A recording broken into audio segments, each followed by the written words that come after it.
So like, I'm like the radio voice, but I have no projection.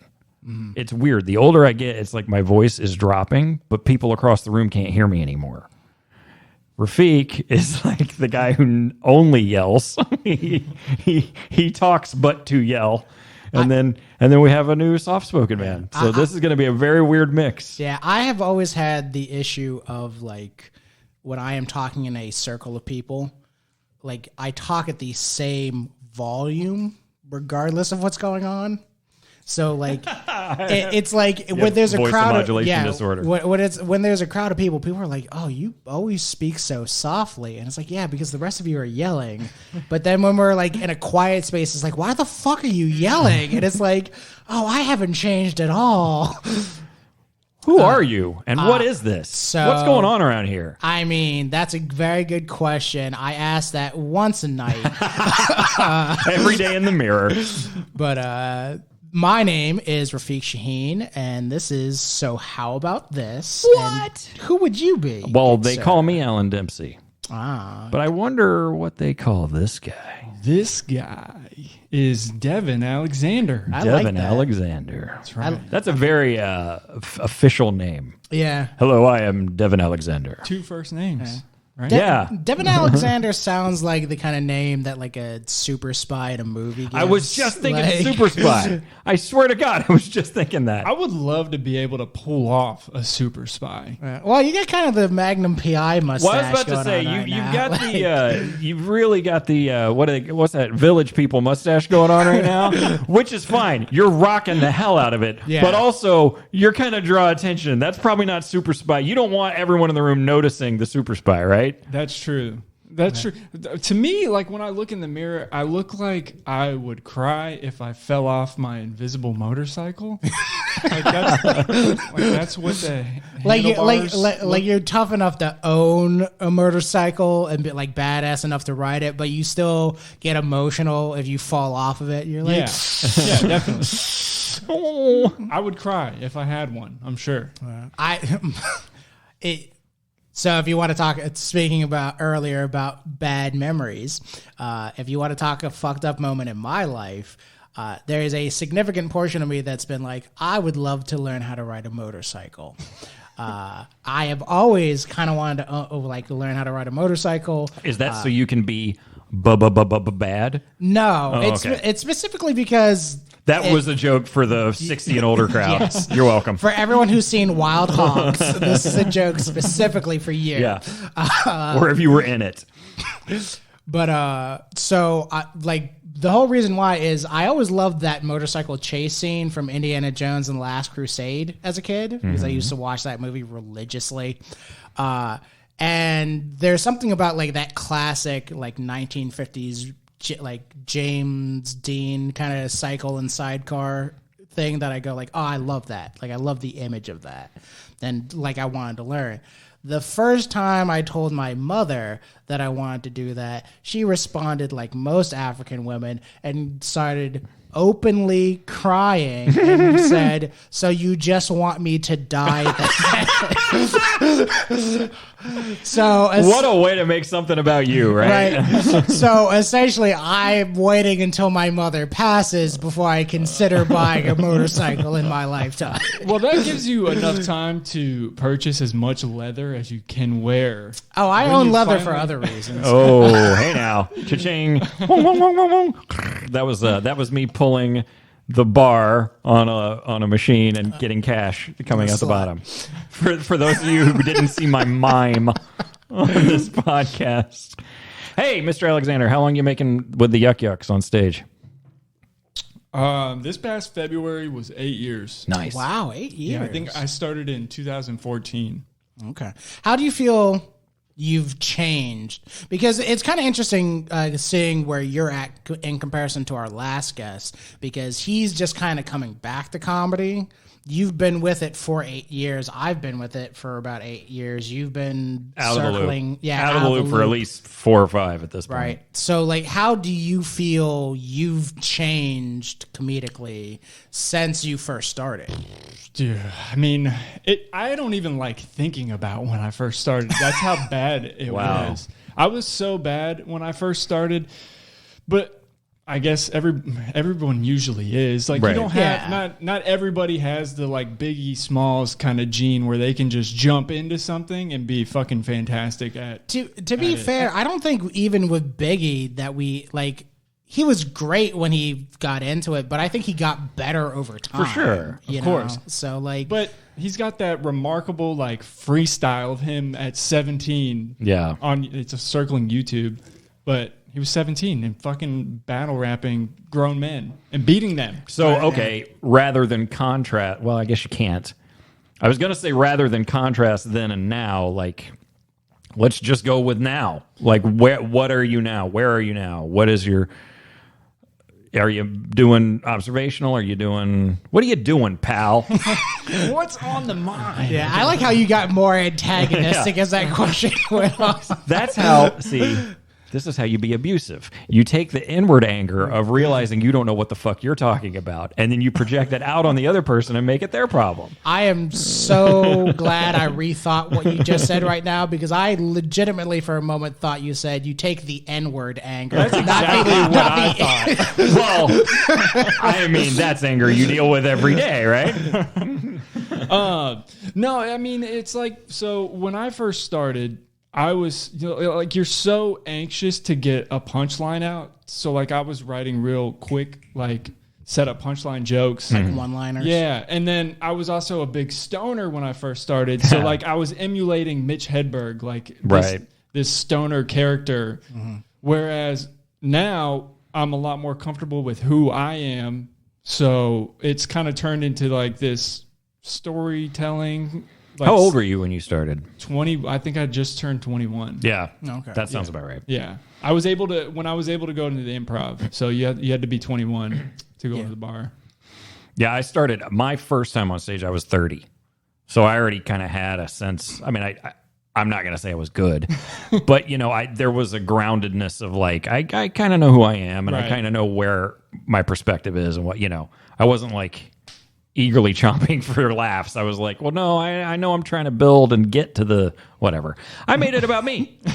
No, that's what it is. I mean, that's why we all do it. We all have this like need for validation. Right. So for me, comedy has always been kind of weird because like I absolutely agree with you about that need for validation. But my introduction to it was through Rob, and in a very weird way. Rob, last name Bruce, and he was one of our early episodes. I remember. You should go download that episode. You can't sushi me, right? Yeah. Hey. Yeah, that's good. Yep. So for me, my introduction to comedy was he was doing comedy before me. We had been friends for like 10 years at that point. Right. And then one night I'm at a show with him at this fucking Peabody's billiard room. I remember. Is that off Bush or off on of Bruce B. Downs? Yeah. And like they're doing a show there, and like I guess like one of the comics didn't show up or whatever. And so he just goes like, "Hey, go up and fill time." And I go, never like, have done it before. Yeah, and I go like, what the fuck does that mean? Like, he's like, just go up and talk for like 5 minutes. I wonder if I was there that night, because I remember seeing you. I didn't even know your name, but like it was like one of those things. I had seen a guy, and then later saw a guy, and then eventually put two and two together. Oh, that was that guy. I saw that one time. Yeah, you're like, that dude ate a bunch of dicks, and now he's eating a bunch of dicks here, and now I know who he is. Pretty much, yeah.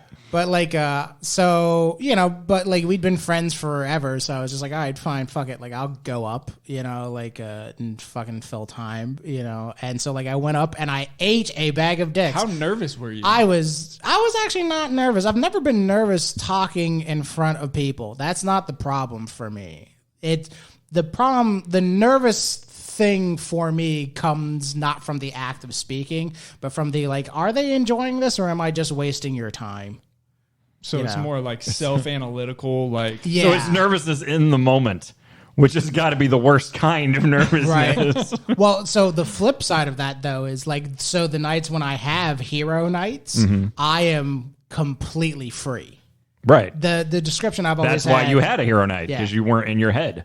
Yeah, the thing I've always described to Allan was like, to me, being on the stage, the main stage or whatever stage, is like doing a high wire act or like a trapeze act. Yeah. And like when I hit the moment I know I'm going to fucking have the hero night is that moment where I feel like I'm just flying. Because then I'll just start talking about shit and it doesn't matter what I'm talking about. I go like, oh no, I got this handled. Like, I got you pegged, I got you pegged. I can just start talking about whatever weird hobby or thing or whatever, and I know I got it covered, because even if they go, oh, boo, we don't like your fucking, what was that bit I used to do about her killing her kid? Shit. And it worked. Well, that was the thing. That was his closer. So that's how we'd bring the house down. And then she murdered her kid. Waka waka, and he would pull two horns out of his pocket and go honk honk. No, so she's from Florida, Casey Anthony. Casey Anthony, yeah. So I used to do a bit about Casey Anthony, fucking, and I used to end it with like, I was stuck behind, or I was on a flight to Japan, and there was this kid crying for the whole fucking flight. So it's a 14-hour, 45-minute flight from here to Tokyo. This kid cried the whole way, and about hour 8, I was like, I get it. And so I would end it with like, this is the reason why I told you people I'm empathetic, not sympathetic. I get where the emotion's coming from. I just don't agree with it. You look like you were having a revelatory moment with the whole high wire. I just I get it, because it's kind of like it's like a free flow of thinking, where it's like you don't have to think about your next thought. You already, right. It's like it's sense memory. Yeah, is what it is. You're when you're a trapeze artist, you're not thinking, I must put this foot here and that foot. Like, you've done it X amount of times. But then there's also that connective moment, meaning there's your sense memory. I know this act. I know what to say. I know how long to pause. But then there's also like, oh, I have established a relationship. We are in a conversation, even though it's a one-sided conversation. Like, I think that kind of sounds more like what you're talking about, Rafiq, where it's almost like, oh, I've got you now. And now I can kind of drag you along. And then it also frees you up to go like, well, I can take a little more space on this one because, whatever. Yeah, it's a sense of trust that you get with like a crowd. Like, you can see it with younger comics, where they'll just like go out and right away just start talking about dick sucking or something really inappropriate, and the crowd's like, I'm not gonna even laugh if you say anything that's funny, because you've made me so uncomfortable within the first 30 seconds. Right. It's that weird thing of like, there's always that moment where you can tell who's going to survive the class, it going forward. Yeah. Because it's like, oh, I saw you last week and you just whipped out your cock to this woman in the front row and she wasn't having it. But this week you came back and you asked her first if that was okay. So, but still terrible, but hey, it was good for you. There are those guys who like become a different guy overnight. You ever seen that? I've seen that. An open micer, he's clearly an open micer, he doesn't know what he's doing. And then like 2 weeks later, a different person comes. And like, who the hell is this? Where did this guy come from? That's how I felt when I moved back from New York. Because I left here in 2015, and then came back in 2017. And then there's like a whole new class of people in Tampa that are fucking awesome, that make me nervous before going up. Right. There's a bunch of guys and girls that are fucking. And this is after being in New York. Yeah. Wow. Right. Yeah. So that's actually a good segue into like the next question I was going to ask is, for you, when did you feel you had that moment where you're like, the pond is too small, I got to move to a bigger pond? Well, honestly, I had it early, probably too early. Like I was telling you, I did a guest spot for Ian Edwards. I have it on film or video. It's not film anymore. It's fucking file. Was there a guy in the back with a hand crank filming it? Clack, clack, clack, clack, clack. Yeah, and he had a lion on a box just watching. Yeah. Just sitting there. He was like, I need more magnetic tape in order to get this all on. But I went over to LA and got that spot just from knowing people who knew people who needed us, someone to go up. And I was probably too young of a comic to be on that show. But it was great because I got the experience. But I've talked about it before. Jonas was one of the first people that told me to take the video down. It sucks. You're a much better comic than that video. Don't let anybody see that. I've got a couple out there on like official sites that I don't want out there on official sites. It sucks. It hurts. It hurts, but it's like, you're fucking right. No. Yeah, it's very weird because there's that whole thing of like, I need these videos to show people I'm capable, but at the same point in time, it's like, this is not a great video. Yeah, not at all. Like, I was just so proud of it because I was like, it's my first spot in LA. It's for Ian Edwards. I was like young and naive and didn't know any better. But then I also got lucky because my fiance now was in acting school in New York. So when we hooked up, she was already living and established in New York. So I was able to just kind of like go stay on her couch while we had sex. And then I could be like, how's the New York scene? You know? I like how you had to throw that in as if, what do boyfriends and girlfriends do and fiancés? Yeah, well, when we got together, it was a little rocky road because she was in a situation with somebody else and that was not good. And then I was able to you're like, let me sip my tea. Yeah, I was able to, swing my spider web her way. Oh, no, that's a terrible metaphor. That is, hey, now. The problem with that metaphor is it's too visceral. Like, when you said that, I immediately imagined your dick just shooting out a spider web. And I don't want that in my life. That's part of the Spider-Verse. I'm sure one of them. Yes, I'm sure one of them has that power. There's one out there. Somebody's found the wrong Spider-Man movie. Mm-hmm. Oh, yeah. Dude, one of my favorite panels from comic books in general in recent years was in SpiderMan, where it's during that recent Spider War they did, where they brought in a bunch of Spider-Man from all over the universe, and there's a Spider-Man in a black costume and one in a red costume, and they're just talking, and he goes like, "Is it weird that so many of the Spider-Men are like Japanese?" And then the guy in the red one goes like, "No, why is that weird?" He was like, "Oh God, I hope I'm not racist, Spider-Man." That would be, I would subscribe to that series, Racist Spider-Man. Was that the one in the black costume that was like, I hope I'm not the racist one? Well, I guess he gets a pass, right? He's in a black costume. 100%. That's one of the things I love about Spider-Man. When you're talking about Spider-Man and race, one of the things I love about it is the character, because he is in a full-fledged costume, unlike a lot of other superheroes. Like, he does make jokes about race that are way better just because you don't know who.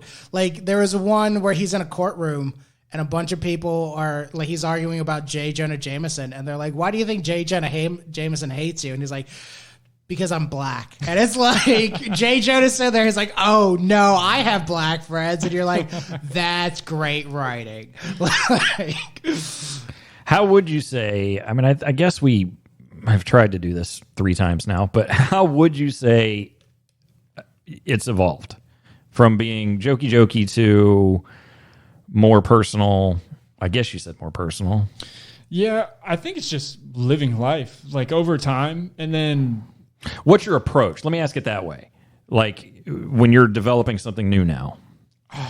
A lot of it's based off of like I guess it's an observation or just a thought I have in an experience itself. So like in a personal experience, my observational humor is not the great. Like, it's like I saw this billboard for Wendy's and they said they're serving breakfast now.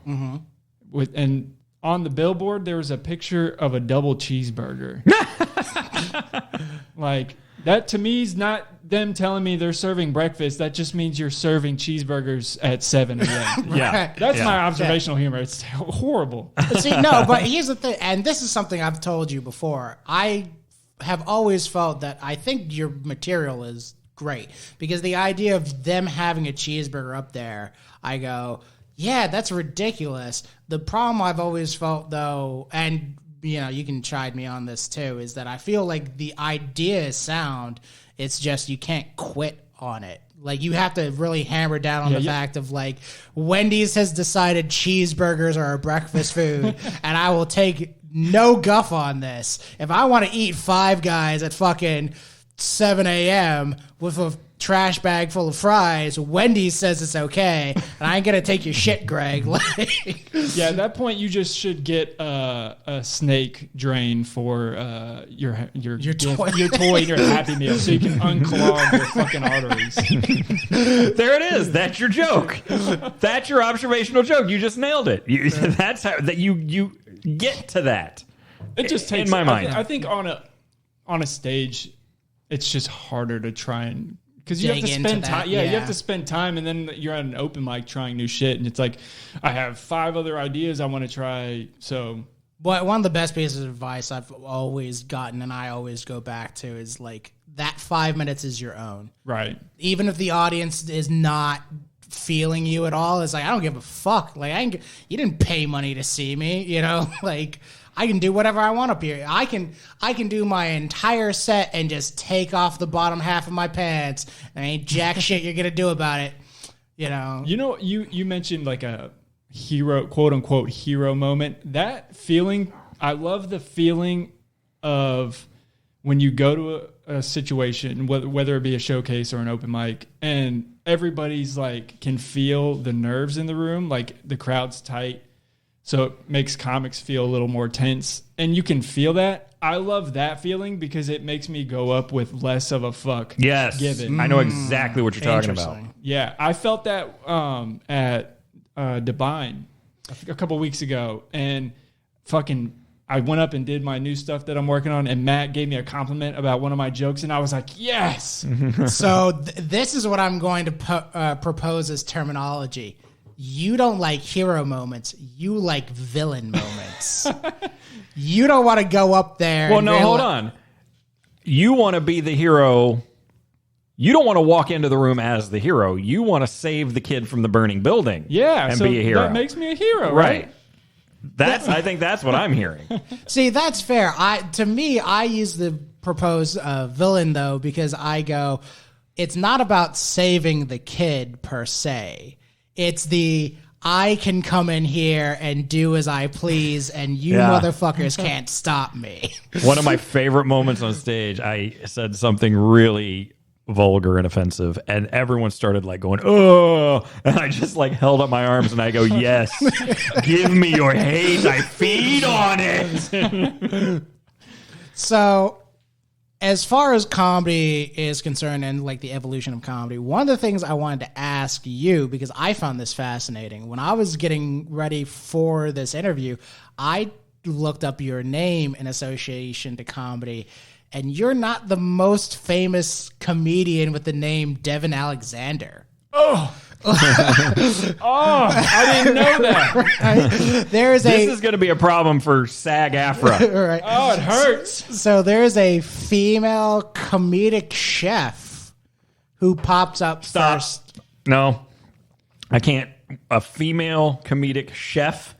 Were those the words that just came out of your mouth? Those were the words that were described on her website. Is she a stand-up, or she makes like funny YouTube videos and then claims to be a comedian? So my understanding, at least she brings a hibachi onto the stage and tells wacky jokes while she's making hibachis. I'm not gonna lie. Punchline is here, catch it. Yeah. I'm not gonna lie. If I was at the Improv and that shit was going on stage and she was serving the room, I'd be like, no, this was worth the $20. I know a certain kitchen manager at the Improv who would probably love for her to serve people food.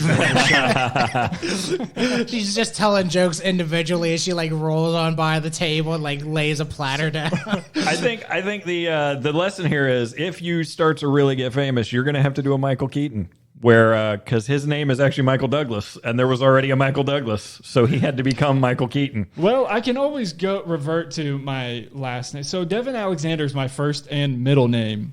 So I could always just be like, oh, I guess I got to be my government name and go as Devin Pickett. Or D. Pocket. You could just Pickett. DP. Okay. You could just that's right. You used to go by Pickett way back in the day. Yeah, I started to, and then I was like, you know what? 2 first names.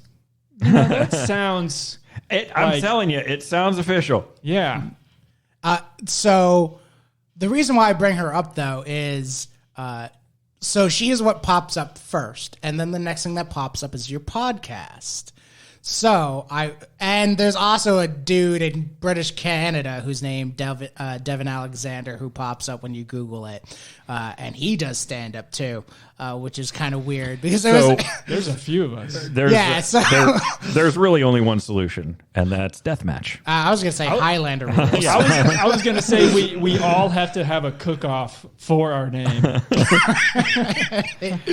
it has to end in death. If your dish is subpar, you get the butcher knife in the throat.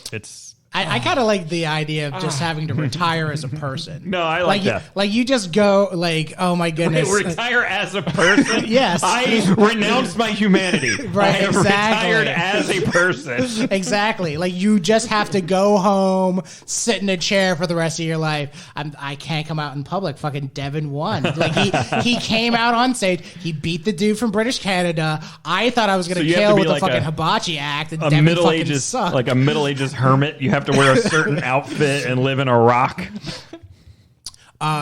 So I wanted to ask, as someone who has developed comedically on stage and off stage, do you feel those skills are like intertwining now? Do you feel like one of them kind of set you up for the other, or? Well, I started a podcast like within maybe a year's that feels right. I had the idea at 6. At 7, I hit record. Within a year's worth of like starting stand up, me and Michael. Do you remember Michael Park? Yes. So he's my best friend. He's kind of my introduction to comedy. He was starting open mics first, and then was like, "Hey, you should come watch me one day." And then I just never stopped coming to the open mics at the Improv. And then we naturally, I mean, we grew up together. So like we hung out. So I was like, we should just fucking put a mic in the middle of the room and record. And you have a much cooler Rob story than I do. The story you're telling is so unfamiliar to me. Because that's what we do, get it? Yeah. I mean, it's that's usually how they start anyways. Right. The hilarity that I just brought, that's why I'm where I am today. Yeah. Yes, it is why you're where you're at today. So I think it's honestly, I mean, podcasting now helps because I can develop an idea. Especially if I just do one on my own. It's kind of just me ranting and then trying to find, like, if I have a premise, I can spend the time to try and find a punchline or whatever. So you have 2 of them, and one is with your fiance, right? Yeah, but that one's not taken so seriously. Like, I'll be like, so it's been a month. Are we going to put a new episode out? And she's like, yeah. So that's kind of a like chronicling of your lives more than a this is entertainment we put out for the masses. It's about staying on the couch and having sex on the couch. Wouldn't that be great? A podcast where you just hear sex sounds. Well, no, I was thinking about. So it's just every episode is another recounting. Now let's talk about the 4th time we had sex on the couch. What's funny though is like the first episode, or like it's like the first or second, we talk about how each of us has shit on the couch, literally have sharted on our couch. Oh, wow. I did that last night. Dude, and it just happens. Sometimes it just squeaks out. It's a big old circle I'm apparently not a part of. Now I got to go home and shit on my couch, and it's a white couch. So you can be part of the game. Join the fun. But what's funny though is her mom like saw her posting about how we have a podcast, and the first episode was up, and her mom was like, "Oh, I want to listen to it." No. Within the first few minutes, she's like, "Oh God, shit! You're talking about shit." Dude, it's always so weird when your parents get involved in like social media. Like I found out my mom has the fucking Twitter account. And she has more followers than I do. That's awesome. Like, and that's one of those things of like, is she telling her favorite joke? I wish. My mom has one joke. It's not even a joke. It's a parable. Right. And she will tell it to you once, and then throughout the night, every time she passes you, she'll just repeat it to you in passing. And it's amazing. That's so good. And to me, the brilliance of it is I have literally listened to this joke for 33 years. And there's a certain kind of insanity. It really that comes hits a with hysterical. It really it starts to transcend the actual interaction. Yeah. It goes into this weird delirium. It's amazing. I It's an feel like, amazing experience. Knowing that would make it funny. Because like if I just had met her and she just did it and I'd be like, huh? So would I be caught off guard? Yes. Yes. The answer is yes. But I had been prepared because we had talked about it on this podcast. He told the joke. So I think maybe one of us even brought it up. Like, hey, why don't you tell us that joke, And then I swear to God, I mean, I had just met this woman throughout the evening. And I think, actually, because there was the wedding dinner. Right. And then there was the wedding itself. And I think so days later, every time I pass her at the wedding, she's like shouting the punchline at me. It was amazing. It was fucking amazing. And this is kind of the thing that I talk about, because if you don't get that preface, it still becomes funny. It just takes longer. Because again, imagine a little old lady comes by. Imagine the punchline to the story is, that's why I wear kinky boots. Right? Imagine that's the only line that's supposed to be the takeaway. And then you go a day or two, and then she sees you again. She's like, that's why I wear kinky boots. And you're like, okay. And then you see her again 3 weeks later. That's why I wear kinky boots. It's really like that. It's fantastic. Right. Then you see her an hour later that same day. That's why I wear kinky boots. Do this it really starts to hit this weird hallucinatory, like, what is happening? It's like a Twilight Zone. Right? It's like you will literally like see her an hour later and it's like punchline and you're like, okay, and then you will see her 5 minutes after you just saw her, and again it's like punchline, and you're like he's talking about with the hallucinogen of it, of you're setting a moment, you're like, I don't know if you just told me. Do I know? Is there a deeper joke here that I'm missing? Here's what you don't know. The whole joke is just a gaslighting. It's just to make you question your sanity. It is beautiful. So yes, parents and social media. So when you're talking about her mom listening in to like the first episode, I gotta say, like, was that the moment where she was like sending a text message where she was like, you need to delete this now? No, it was even better because she was listening to it in her car with her 15-year-old and 12-year-old niece and nephew. And like the first few minutes you just hear shit talk. I was on a podcast and I can't remember. Now I'm telling the story and I can't remember exactly how. Something happened where I was like, so we can say whatever we want. And she was like, yeah, because I didn't know if we were G-rated or whatever. And like right after she said, yeah, I said, oh, so I can say cunt fuckler. And then instantly she goes, oh, wait a minute. My 8-year-old niece is listening to this episode. I'm like, well, fine. You opened the door. Was it like a live stream? Yeah, it was like one of those that was that weird period where everyone was doing like an internet radio show that you had to like tune into, which I never understood. Why can't I just download it later? But it was like one of those things. And then the 8-year-old calls in. I had just said cunt fuckler, and the 8-year-old calls in and like, I have a joke. It was bad. Yeah, but I mean, an 8-year-old in 2022 has to use the word cunt on like a daily basis. I mean, if you're not, what are you even doing? I like the idea of has to use the word. Like the 8-year-old, like the mom is just checking up. Yeah. You're not going to get through your day without dropping a cunt fuckler. Like mom is just checking up at the end of the night. It's like, did you brush your teeth? Yeah. Did you comb your hair? Yeah. Good girl. Right? Did you call someone a cunt fuckler? It's like, Yeah, did you? What was the context? Did you use it in a funny way? How about that? Like a parent being really like judgmental of your humor. Like, I'm sorry, your context wasn't very good and your timing was awful. I cannot imagine that. See, we're going through that with my fiance's nephew. He's really obsessed with "That's What She Said," and he just will say it. And I almost threw a remote at him because, like, dude, you have a powerful few words to land a joke. Right. I was like, your context is off. And I was like, it doesn't mean anything. Yeah. As a comic, you just want to correct to be like, that's not how the structure works, motherfucker. But you're also like, this is an 8-year-old. And if I start off the sentence with, or end the sentence with motherfucker, people aren't going to approve of that at Publix. He's also like on Fortnite and like playing online video games. Oof. So like you got like, if there are kids on online video games, you're hearing the worst shit that you could think of. Yeah, well, because it's like everyone can just get... It's so weird. When I was a kid, the idea of like swearing around other people, even other 14-year-olds, was like, ooh, fucking Devin said fuck, I'm going to go home and tell mom. And it's like, oh no, because then she's going to tell my mom. Now you're just like listening to a kid who's like, I'll fucking fuck your mother, you motherfucker. And you're just like, dude...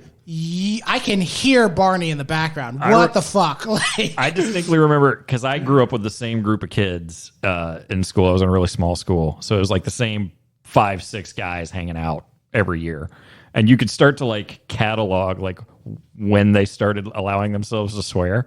You know what I mean? Like when you hit about... They start out like small. Yeah, like when you hit out... Yes, yeah. You know, like... You wouldn't hear it constantly, but every now and then you'd hear a fuck, and you'd go, "Oh, well, I guess Chad swears now." And you had this like mental checklist of like which one of us curses. See, I grew up very different, man. I grew up with like alternative gothic, like punk rock parents. Like my stepdad has an anarchist tattoo. Nice. I was gonna say that sounds like such a kick-ass way to grow up. It was cool. I mean, like my mom was very like. When I got to be a teenager and like South Park was already like being like a big thing in our household, like right. I knew the words. You're watching South Park with mom. With mom and dad, yeah. Mom's like, hey, motherfucker, come check this out. Check out this shit. Yeah, like they saw the movie, and when it came out, we all saw the movie. Wow. Like, but she was real big on like not saying fuck. Like, you can say them. Wait, isn't that the whole point of the movie, though? No, like for me, she wouldn't let me say fuck in front of her.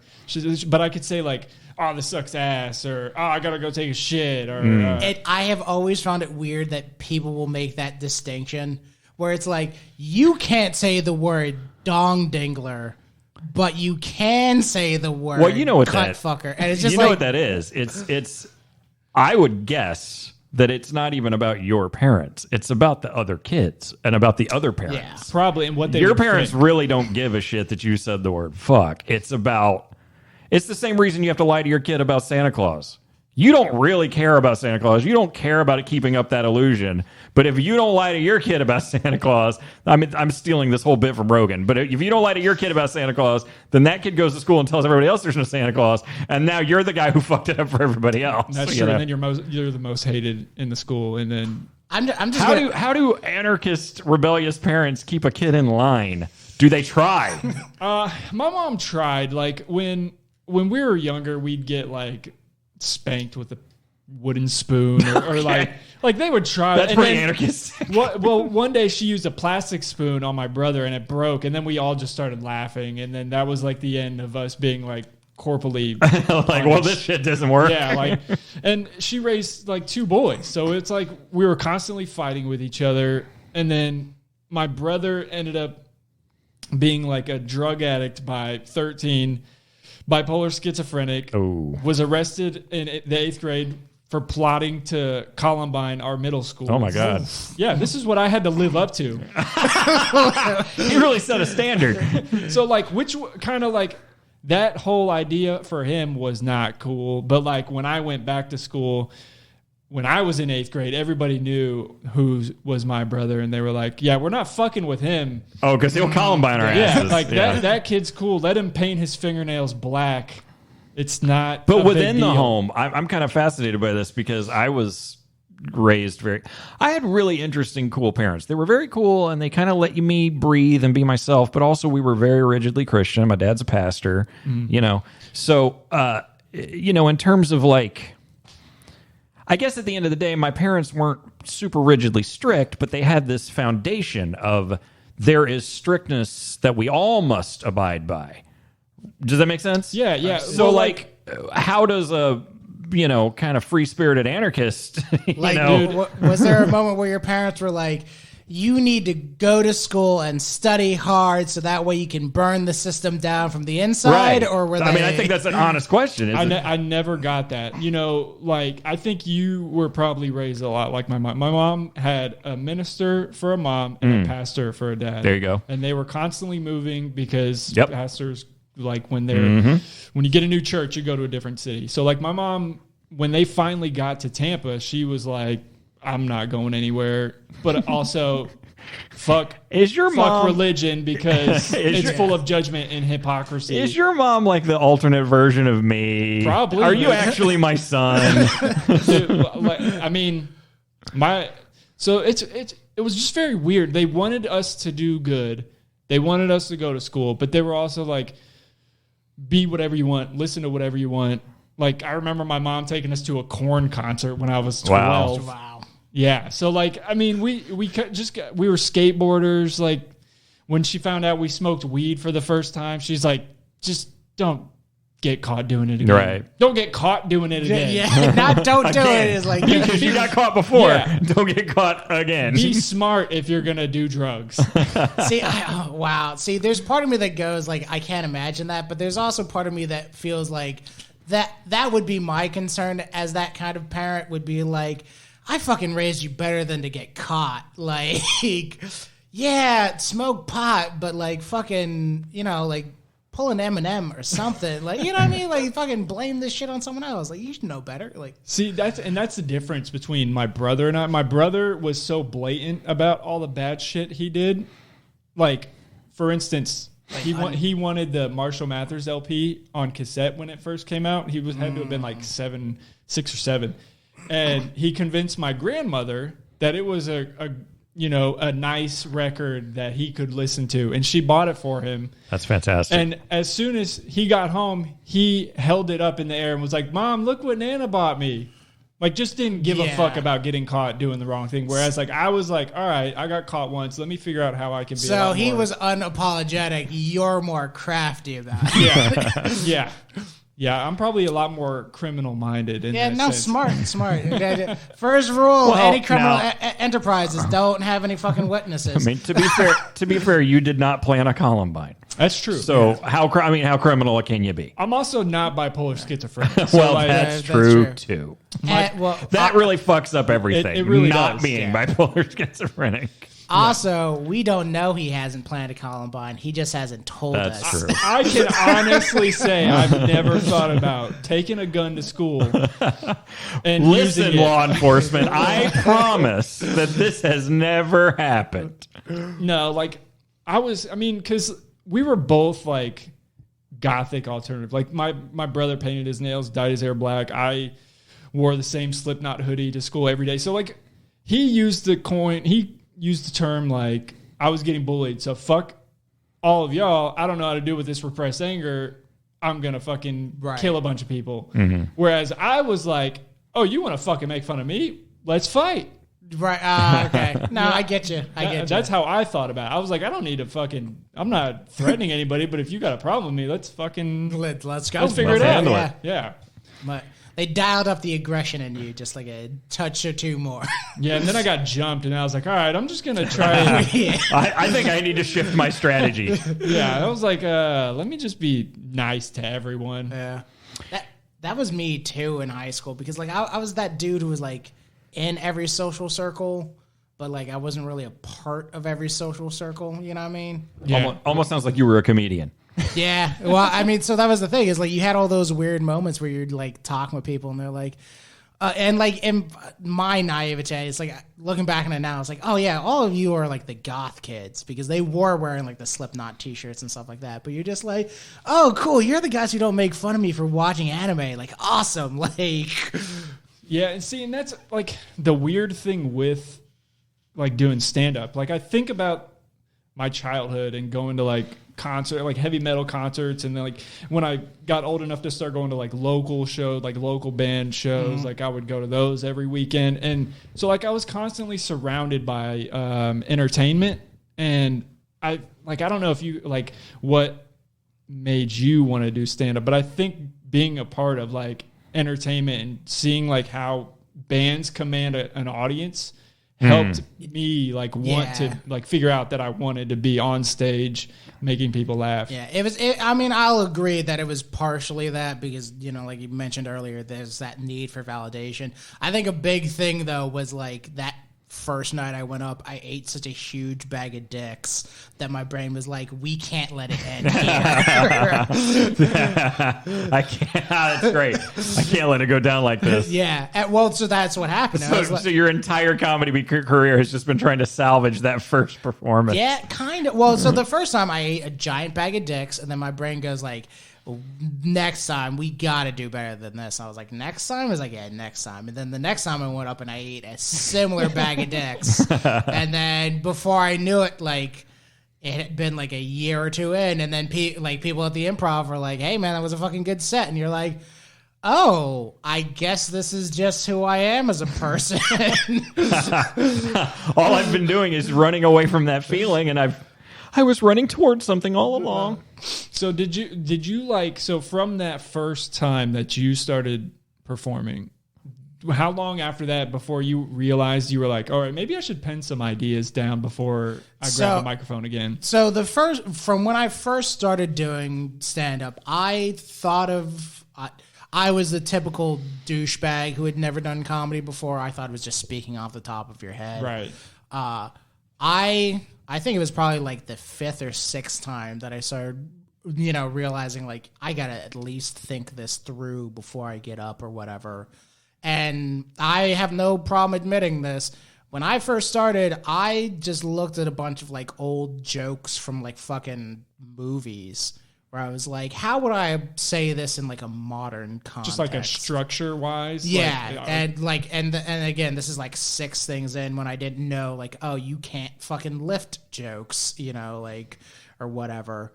And then I think I literally did that like twice, and then like someone pulled me aside and was like, are you fucking lifting bits? And I was like, what is that? And they're like, shit. Yeah. And I was like, they're like, yeah, like I know you're trying to say this in like in your own voice, but like that's a joke from like a Danny Kaye film. And I was like, yeah, I love Danny Kaye. And they were like, yeah, and that's what you do, right? You just watch old Danny Kaye movies. And they're like, no, they're like if you really want to do this thing, like you got to write your own material or whatever. And I think it was around like that when it really kind of clicked of like, oh, I got to write something completely original. I can't take an idea that I saw and been like, how would I say this to a group of people? Because even then it was still me trying to say the thing to a group of people. Right.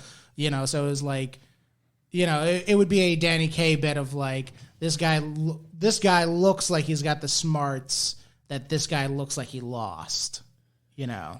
I had the same thing with like emulating Mitch Hedberg, luckily there's definitely that. Yeah, I'm sorry. Go ahead. I was just like, so I was lucky enough to be such a comedy nerd.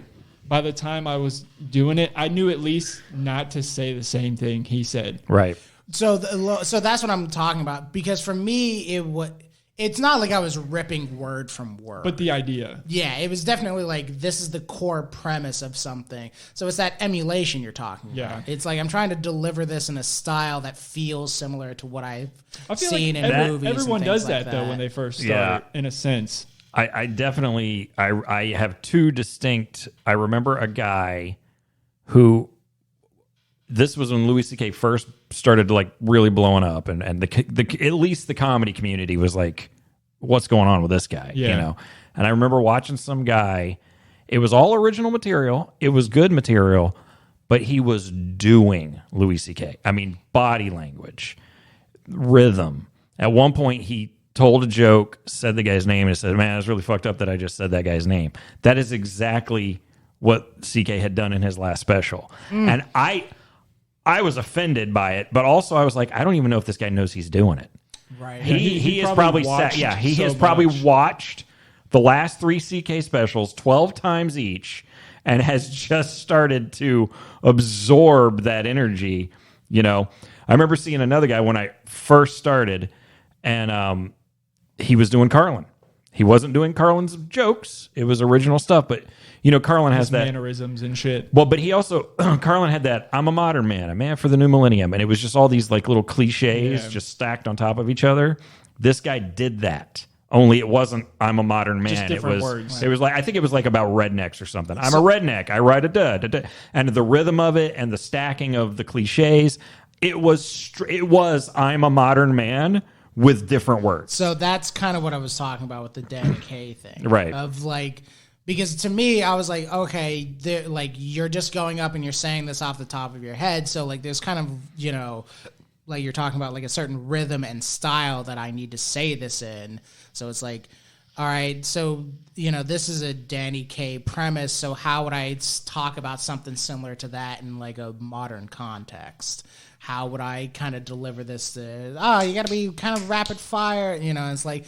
And you got to talk like this. Right. And it's like, and you got to say kid. Yeah. And it's like, you didn't write a joke. You just talked about the fact that you couldn't get fucking laid, which we could clearly see by the fact that you're on stage right now and like kind of a fast talking voice that sucked. Like, yeah. So speaking of expert jokes and expert joke writing, and expert joke delivery, I would like to pass something across the table. We're not going to spend too much time. We're going to, but we can't spend too much time talking about the object because we've done this 20 times now on this podcast, and I'm sure people are sick of hearing about it. But I just give us your reactions to this. Let's see. Let's see this. What is this? Oh, he's just gone silent. Oh, am I supposed to be reading no, it? You said don't I mention just it. want your give reaction. us your reaction. What's going on inside of you right now? It doesn't look like it's good, whatever it is.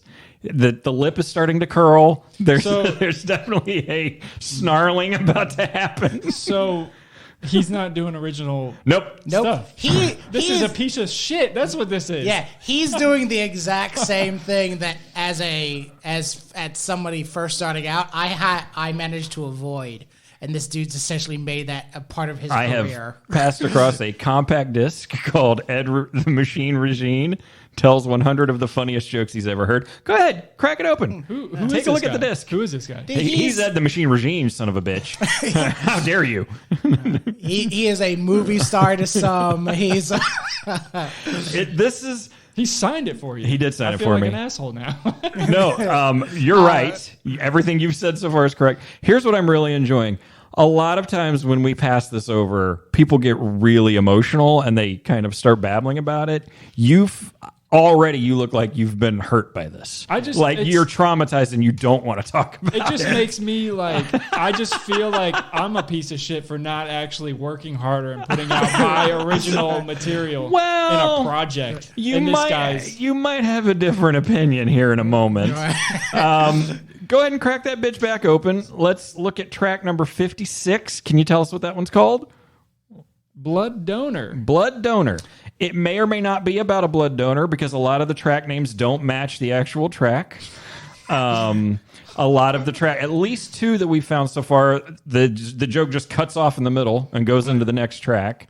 And as always, in the defense of Ed, if such a thing can be said, most of them have started lining up recently. Yeah, in the last 25 or so have actually been the joke that he says they are. But at least the first 25, 30 were all over the place. Our expectation is we're going to get to the end of this and it's going to suddenly start going back to... Yeah, it has to.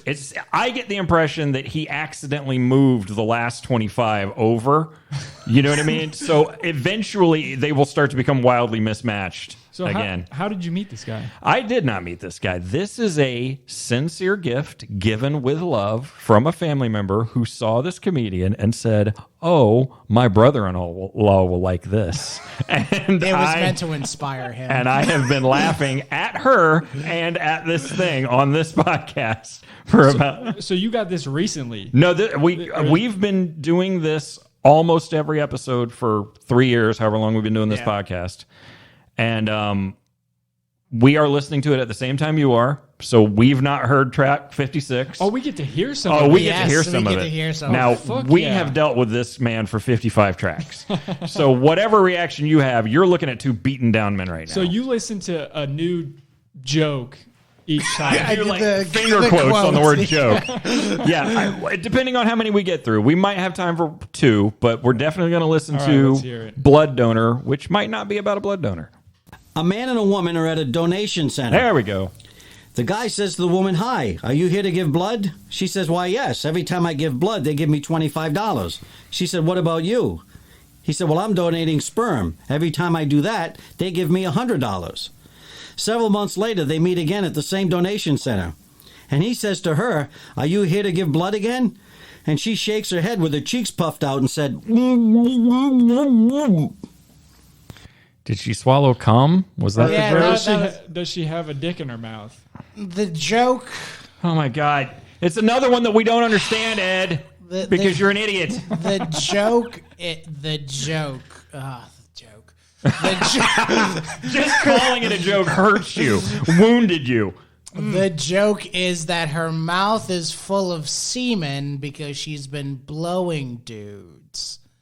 Ha ha ha ha. And she got $100 for blowing the dudes? This might have been funny in like the 70s or 60s. It might have been 70s. Funny when he heard it and it was told well. Yeah. That might have been when it was funny. So when he didn't add details like $100 that throw me off and try to make me figure out the end. It's a podcast essentially for this guy's stealing jokes. So our fondest hope is that we get through all of these, right? We somehow manage to get to Ed.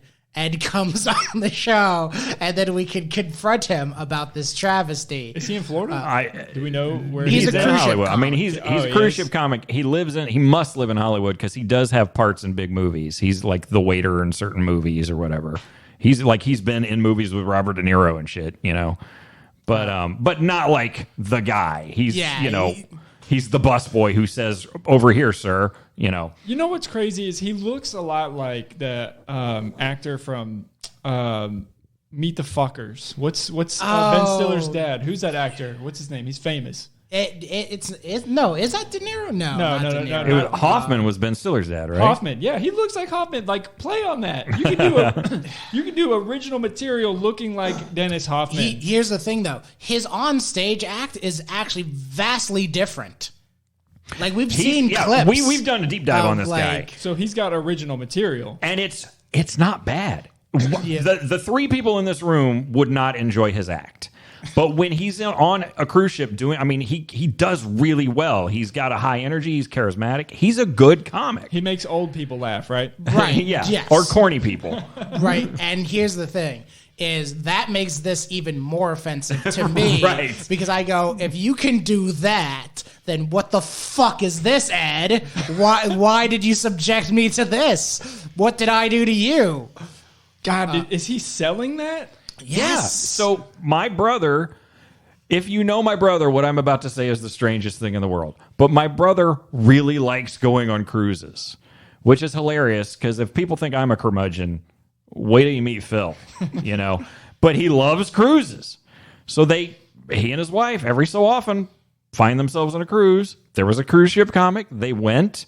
She had a great time. She goes, "Well, my brother-in-law does comedy. I'll go." And I don't think she put together that maybe his act that night was fucking awesome. Yeah. And maybe maybe it was maybe I would have been crying laughing. But then this asshole is selling badly told jokes that he didn't write.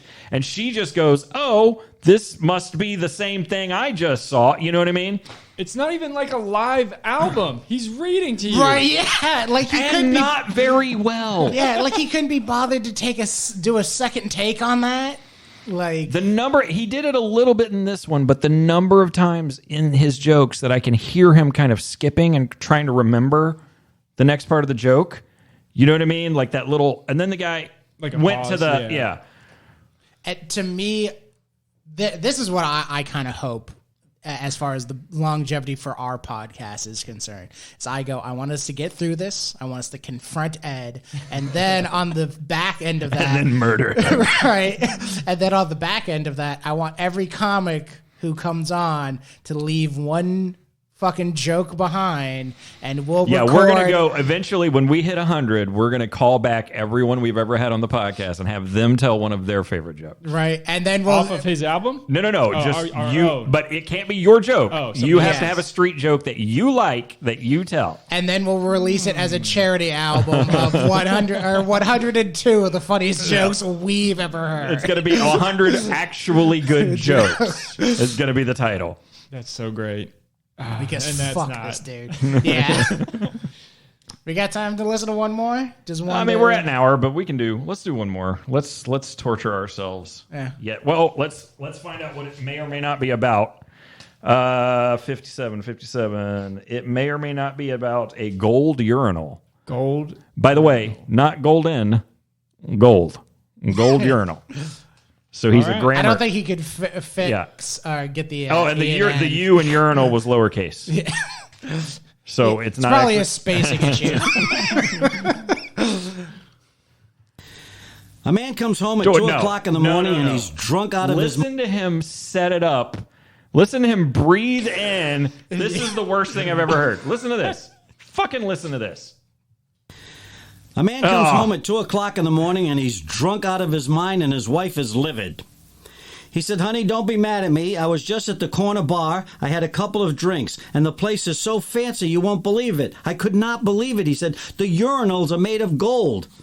His wife is so pissed off, she calls the bar and says, my husband was down there. He came home stinking drunk and he's telling me you got urinals covered in gold. The bartender puts the phone down and yells, hey, Clarence, I think we found the guy who pissed in your saxophone. Here's what happened. He thought that the saxophone was a urinal Which because he was funny. very drunk. That's a funny premise, but it was Could somebody be. else's. It could be. Yeah, if it's Yeah. told better. Man, he sounds like he would have been funny for the mob. Yeah. Well, he How looks do you like he think was he in got the the mob. gig in the first place? Well, he looks once like a again, dude- Ed sucks all the joy out of the room. I mean, hate I this wish man. I wish him well, and I'm glad he's getting paid to steal other people's. That's so shit. kind of you to wish him. I wonder how many of these he has in his garage.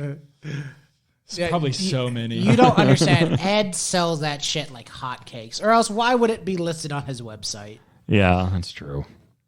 All right, boys. It has been about an hour. It's time to wrap it up. Mister, say your name again. Tell us where we can find you. Devin Alexander. You can find me on Instagram. I'm there. Devin A. Pickett. That's my real name. You got any upcoming dates? This will probably come out in early February-ish. February, not at the moment. Okay. But my podcast, The One Man You Can't Stand, you can find it anywhere you get any podcasts. You know, Apple, Google, Spotify. Those are the main ones.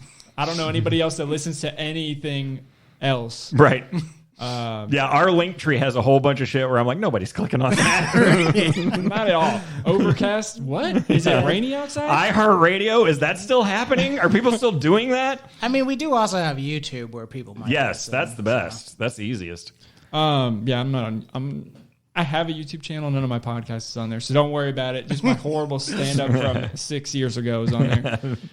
That we can't get down. Yeah. Well, I like to end this podcast with a question. And my question to the two of you is, so how about this? I knew you were gonna fucking ask that because you always fucking ask that, and you know what? I'm just gonna say this, because he's our guest and he fucking deserves better than this. So how about this? How about it? How about them apples, Ed Gein? Nope, we're done. That was it. Everything we do matters. Hey, thanks for listening to that episode of So How About This? Whatever you are using to listen, don't forget to like, subscribe, leave a comment, hit whatever extra button they make you push these days. On Twitter, you can find us at So How About This One. The words are So How About This, followed by the number 1. Leave us some beautiful comments there. Ask us questions. If you want us to talk about something on the podcast, let us know. We'll bring it up while we record, and we'll see you next time.